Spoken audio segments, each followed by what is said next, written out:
What's up everybody, it's Broken Bones here and welcome to Broken's Bedrock Tutorials. Today we're going to show you how to make the best simple ice farm. This type of ice farm is the ice farm that I always used in early games because it's super cheap and easy to build. And the best part about this farm is that you can use it over and over and over. It'll always have ice here because it has all of these diagonal water sources right here in the middle, and that means that it'll always regenerate more water. So as long as you break it out in a square just like this, it'll always auto regenerate itself. So even if we break that one out, as you can see, all this water refills, and as we break this out, that refills too. And as long as you continue to do that, all of these will auto regenerate all the way to the corner. So to demonstrate this, I've gone ahead and removed all the ice and I've left just the water sources in the middle and the ice that's holding it back. So what we're going to do is we're going to remove all this ice, and you guys are going to see that this entire corner fills back up with water and it'll go ahead and turn back into ice. So let's go ahead and remove all of these all the way to the other side.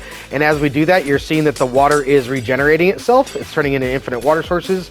And just like that, we have ourselves an infinite water generator just like that all the way to the corner, and ice is already starting to form. Once you go ahead and do that to the other side too, you will have yourself the original square that you started with, and it'll all be filled with water and it'll start making more ice for you, just like this. And you can make this as big or as small as you want. All you have to do is make sure it's a square and put all these buttons right here in the middle, and any size of this farm will work. Today's tutorial is a challenge by Yawning Yeti. He asked me to make an ice farm or a 3x3 basalt tunnel builder. I'll be doing that challenge as well, but we're gonna go ahead and start with the ice farm. And yes, I know this design doesn't have any redstone in it, but trust me, I plan on building some AFKable designs too. And if you guys are ready to get started with the tutorial, then go ahead and smack the like button for me and subscribe if you guys are new, and let's get started with the tutorial. A material list will be down in the description. So to get things started, you are gonna need an area prepared for this, and obviously as you can see, this is flat, and I didn't want to flatten out my mountain below, so I built it up in the air.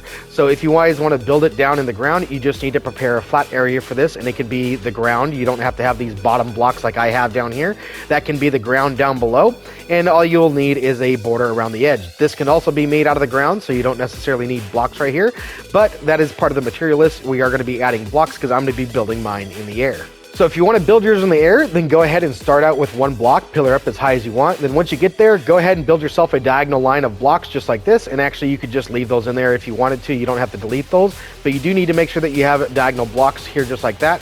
And all of your diagonal blocks need to have buttons on them just like this. And you want to extend that out as far as you want. So as you can see, all of my center blocks all have buttons on them. My diagonal line isn't necessarily perfect, but that's because we're going to be filling in the floor anyway. So as long as you have that all done, then what you're going to want to do is you're going to make these meet up, because this is diagonal, and if you make these two lines meet up, they'll go ahead and make a square. So go ahead and bring this down here just like so, then go ahead and come to your other button and do the exact same thing, and wherever these two lines meet is going to be your entire floor. So once you have that done, go ahead and break your extra blocks and then fill this in. Then we're going to do the exact same thing on this side. Once you have your floor in place just like this, go ahead and come to one of the edges and go ahead and put a block out just like this on both sides just like so. You can fill in the corner if you want to, you don't necessarily have to, but you're going to want to bring this all the way around the sides just like this, and then you're going to go ahead and turn 90 degrees and do the same thing. So you're going to go ahead and build a wall just like this on all the sides of your square floor. Once you have all of your walls in place, you're ready to put in your water. So go ahead and grab your water buckets and go ahead and you're going to waterlog all of these buttons. So go ahead and put water there